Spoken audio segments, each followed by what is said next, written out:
Bonjour à tous, bienvenue dans cette nouvelle vidéo du cabinet S Fresco Avocat. Aujourd'hui, on vous parle des marchés publics à forfait, donc les marchés publics qui prévoient un prix fixe, quelles que soient les quantités mises en œuvre par le titulaire sur le chantier. Est-ce que ce type de marché protège vraiment contre toute réclamation? On en parle ensemble aujourd'hui. C'est parti!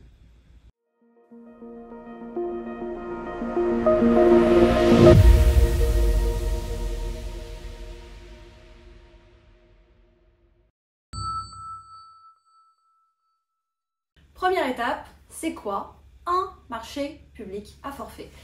Vous avez deux types de marchés publics en termes de prix, de manière un peu générale. Vous avez tout ce qui est prix unitaire, donc en fait le prix est fonction des quantités que vous allez mettre en place dans un chantier. Et puis vous avez le forfait. Le forfait, ça marche différemment. Le forfait, ça va être une enveloppe qui va comprendre des travaux selon des spécifications techniques. On va vous dire par exemple, je veux des fondations pour pouvoir héberger tel type de bâtiment. On va vous dire dans quel délai vous devez le faire, donc vous avez un calendrier, un planning, et on va vous dire en conséquence pour ces travaux-là, dans ce délai-là, le prix s'étend. C'est ça un marché public à forfait. Alors maintenant qu'on a défini ce que c'était un marché public à forfait, est-ce que ce type de marché protège vraiment complètement les maîtres d'ouvrage contre des réclamations formées par les titulaires? En fait, pas vraiment. C'est vrai qu'en tant que maître d'ouvrage, on peut se sentir protégé par ce type de marché. En réalité, on se rend compte dans un contexte financier qui est quand même de plus en plus tendu, avec des prix qui sont tirés vers le bas, que les titulaires hésitent de moins en moins à élever des réclamations, y compris dans des marchés à forfait. Ça peut être quoi comme réclamation? Sur quoi ça peut être fondé? Eh bien, il y a plein de choses. Ça peut être d'abord sur le fait que en tant que maître d'ouvrage, vous n'avez pas complètement bien défini votre besoin, qu'il y a eu des modifications en fait en cours de marché des données d'entrée. Si par exemple vous avez dans les plans que vous avez établis et que vous avez transmis au titulaire, vous avez oublié d'indiquer qu'à cet endroit en fait il fallait absolument un escalier, c'est une modification des données d'entrée, ça va entraîner des modifications des études et ensuite des travaux de la part du titulaire. Et dans ce cas-là, eh ben, le titulaire pourra en fin de travaux, en fin de marché, former une réclamation sur ce fondement. Ça peut être aussi tout ce qui est suggestion technique imprévue, c'est-à-dire que là vous avez un peu mieux défini votre besoin, mais il y a quand même quelques éléments que vous n'aviez pas vus parce que par exemple vous avez fait une étude des sols mais vous n'êtes pas allé assez profondément et qu'en fait on se rend compte que la composition du sol fait que dans les matériaux qui doivent être mis en œuvre par les titulaires, ça change un peu, il y a des matériaux différents, il faut refaire des études. Tout ça, tout ce qui est suggestion technique imprévue, ça peut aussi donner lieu à réclamation de la part du titulaire. Et dernier point sur lequel le titulaire peut élever une réclamation, c'est tout ce qui est retard de chantier. On a souvent en fait sur des chantiers de la coactivité, c'est-à-dire qu'on a plein de lots qui cohabitent, donc on a un premier lot qui intervient et ensuite les autres qui interviennent, et donc il peut y avoir des retards en cascade. Si le titulaire du premier lot a beaucoup de retard et que vous, en tant que maître d'ouvrage, vous intervenez pas ou pas suffisamment pour résorber ces retards, en n'appliquant pas les pénalités par exemple, et bien du coup, les titulaires des marchés qui interviennent ensuite vont se voir répercuter ces retards, ça va leur causer un préjudice, parfois des immobilisations, et ces éléments-là pourront aussi donner lieu à une réclamation en fin de chantier. Donc ça intervient bien cette réclamation en toute fin de marché, et le titulaire va pouvoir demander quoi? Le paiement des travaux supplémentaires qu'il a dû mettre en place parce que le besoin n'était pas suffisamment défini, et ça peut être aussi le paiement des indemnités liées au préjudice.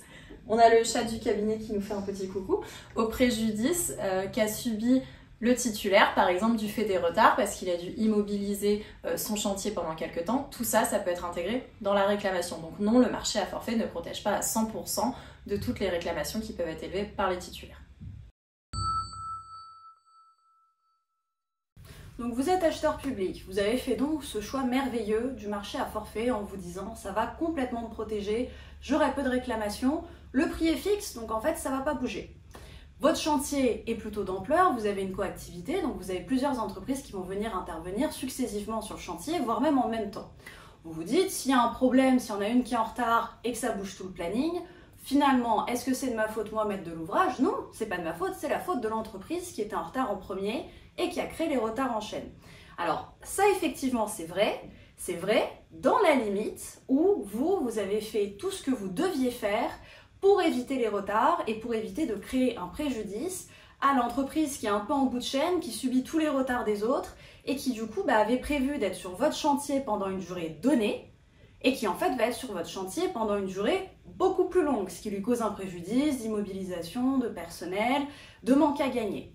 Cette entreprise-là, normalement, vous vous diriez, elle a qu'à se retourner contre les autres entreprises et elle va pas devoir venir me chercher moi.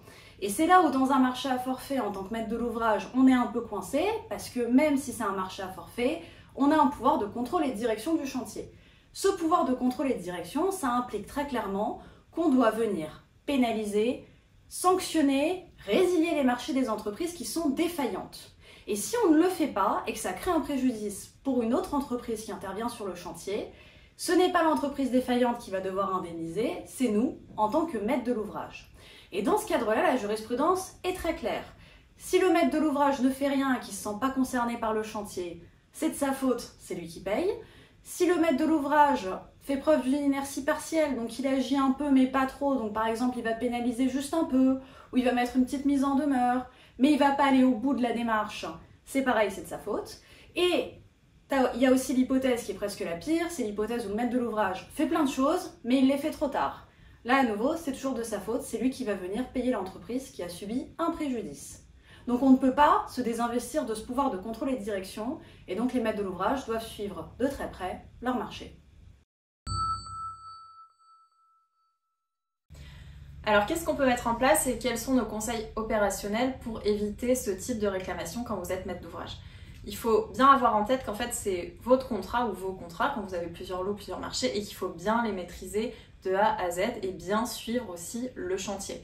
Donc typiquement s'il y a des retards, il faut appliquer les pénalités pour qu'ensuite vous puissiez montrer que vous avez été diligent et que s'il y a des réclamations, vous puissiez dire en fait j'ai fait tout ce qu'il fallait dans mon pouvoir de contrôle et donc on ne peut rien me reprocher.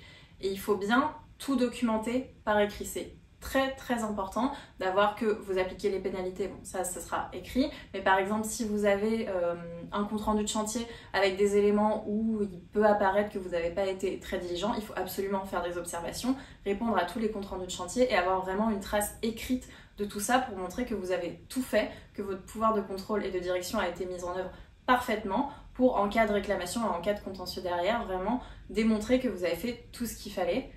Sur certains marchés qui sont un peu plus gros, un peu plus complexes, que ce soit des marchés globaux, de performance ou des marchés que vous avez peut-être moins l'habitude de suivre et de mettre en place dans l'exécution, ça peut être intéressant d'être assisté soit par un assistant à maîtrise d'ouvrage, soit par un contract manager qui va vraiment pouvoir suivre le marché pour vous et faire tout ce travail de traçabilité pour montrer que tout a été fait parfaitement de A à Z et qu'on ne peut rien vous reprocher en tant que maître d'ouvrage et que donc la réclamation n'est absolument pas fondée. C'est tout pour aujourd'hui sur la question du marché à forfait et de est-ce que ça vous protège ou pas d'une réclamation. Retrouvons-nous bientôt pour une nouvelle vidéo pour aborder des questions de construction.